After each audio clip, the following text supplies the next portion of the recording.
Hello, my name is Rose Abigail Feldman. I'm the coordinator of the All Israel database of the Israel Genealogy Research Association.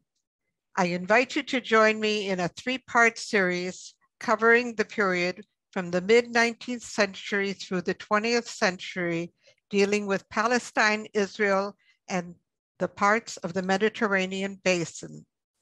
Our collection has over 2 million records and grows monthly. The three parts are the main archives in Israel, the Montefiore censuses in the 19th century, and Jewish communities around the Mediterranean basin. How do I describe Maine? By what criteria can we judge an archive? How old are the earliest records? The size of the collection?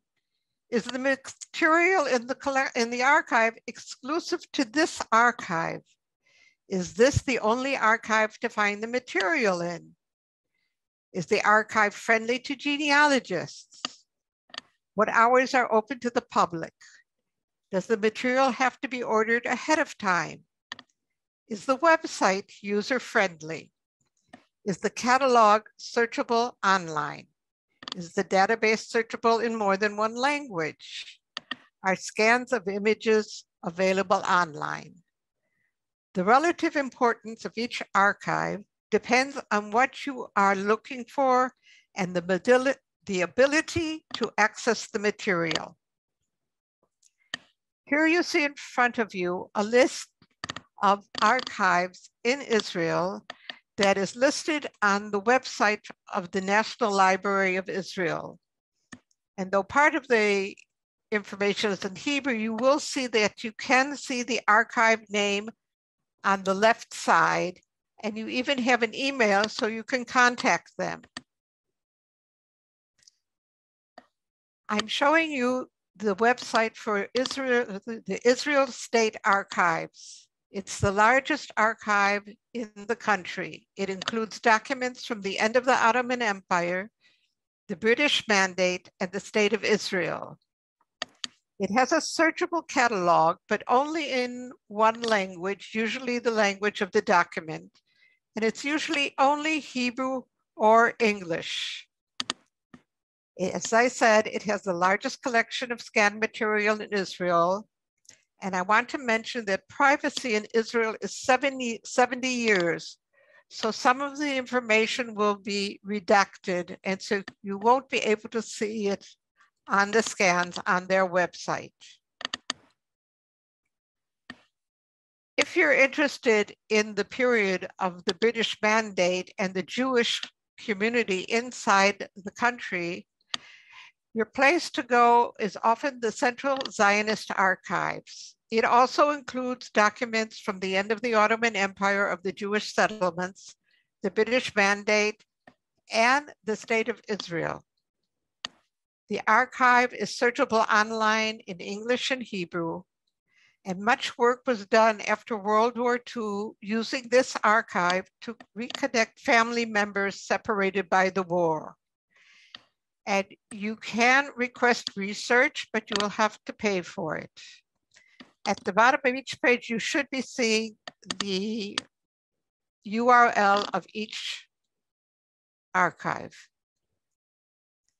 Many of you may have heard of the Yad Vashem archive or the Yad Vashem website. It's considered the largest archive dealing with Holocaust material in the world. And here you see the page that you will see when you enter their website. But I think the most famous part of their archives is their pages of testimony. They have over 4 million pages of testimony of people who died in the Holocaust.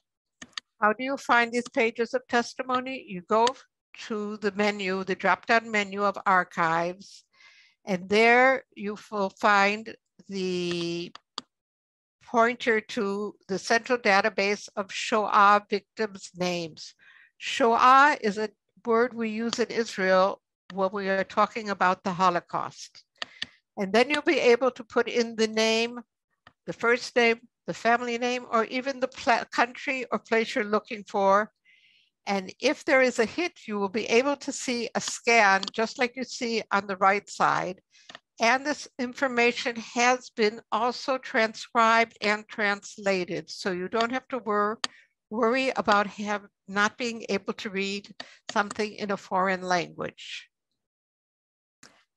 Some other Holocaust-related archives in Israel are Beit Lochamei HaGetoot, which is in the north, up by Nahariya.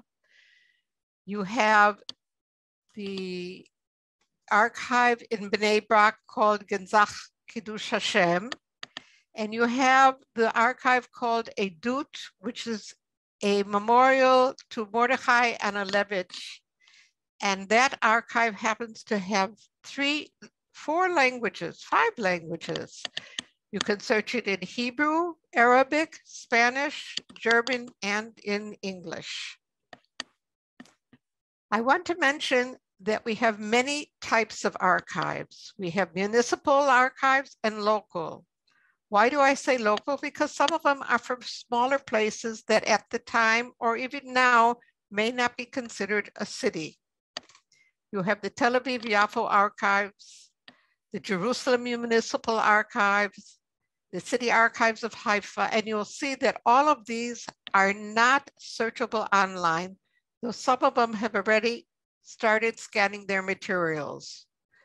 You also have the Oded Yarkoni Archives of the history of Petach Tikva, the Rishon LeZion Archives, the Rehovot Archives, the Historical Archive of the Zikrot Yaakov Local Council, the Ra'anana Archive, Beit Rishonim from Pardes Chana and Karkur. Beit Rishonim means the founders, and Beit HaMeiri Museum in Sfat.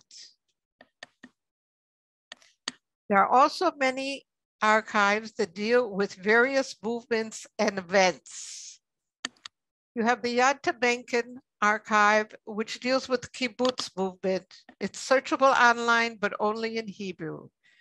You have the Yad Ya'ari archive, which also deals with the kibbutz movement, but it deals with the movement of the Hashomer Tzair, which is a bit more left. It's also searchable online in Hebrew.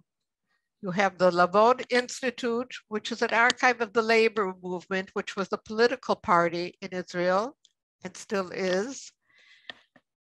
And parts of it are explained only in Hebrew. They don't have an English translation for it.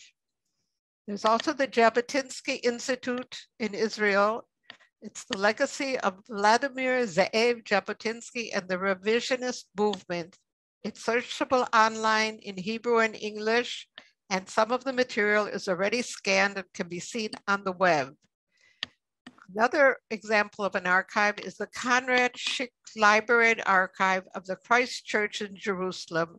They don't have a website for the archive, and what they do have doesn't allow you to search online. I'd like to bring to your notice the Historical Jewish Press website from the National Library. Though it's not an archive, it's very important because it has a collection of the Jewish press from many places around the world. Below you'll see the list of the various sections of the archive. The Jewish press in the United States, Jewish press in Arab lands, Jewish press in Poland, Yiddish press, Yishuv, meaning the Jewish settlement during the Mandate period, and the State of Israel press, the 19th century Hebrew press. This is of Hebrew newspapers outside of Palestine, the Russian Jewish press, children's newspapers, Latin American press, and Latino press. Some of you may not be acquainted with the term Latino, just like you have Yiddish, which is based on the languages that were spoken in Eastern Europe. Latino is a language that was spoken by the Jewish community in many of the countries around the Mediterranean. Of those communities had people who had been exiled from Spain. An important Archive is the Central Archives for the History of the Jewish People in Jerusalem, which is now under the auspices of the National Library. And it has material from all around the world, various Jewish communities around the world. As you can see from the list that you have countries in Europe, in South America, in Africa, even India. And you can search it through the website of the National Library of Israel. Another archive is found at Yad Yitzhak Ben Tzvi.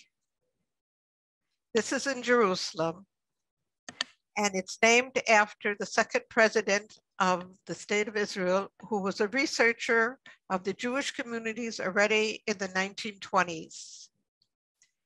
The Ben Tzvi Institute of Yad Yitzhak Ben Tzvi and the Hebrew University of Jerusalem was founded by Yitzhak Ben Tzvi in 1947 for the purpose of studying documents, manuscripts, and printed material relating to the history, communal life, and culture of the Jewish communities under Islam and in other countries of the Middle East and Asia, for initiating and supporting research on these subjects and for publishing monographs and texts reflecting the history and cultural activity of these communities. The Institute's library has a rich collection of manuscripts and rare books. I'd like to bring to your attention the Family Search website that has a number of microfilms that were filmed in the 1970s in Israel. And what is especially interesting is that they have some microfilms that were filmed in various churches within Israel. Some of the documents for which scans are not available on the websites of the various archives may be found on the Israel Genealogy Research Association website using a bilingual search.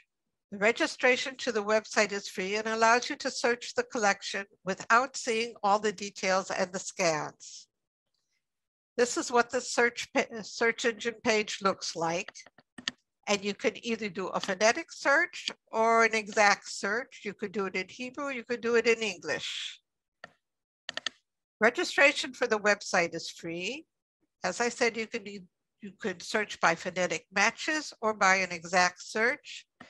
If you want to search in Hebrew and you don't have a Hebrew keyboard, there is a virtual Hebrew keyboard that you could use.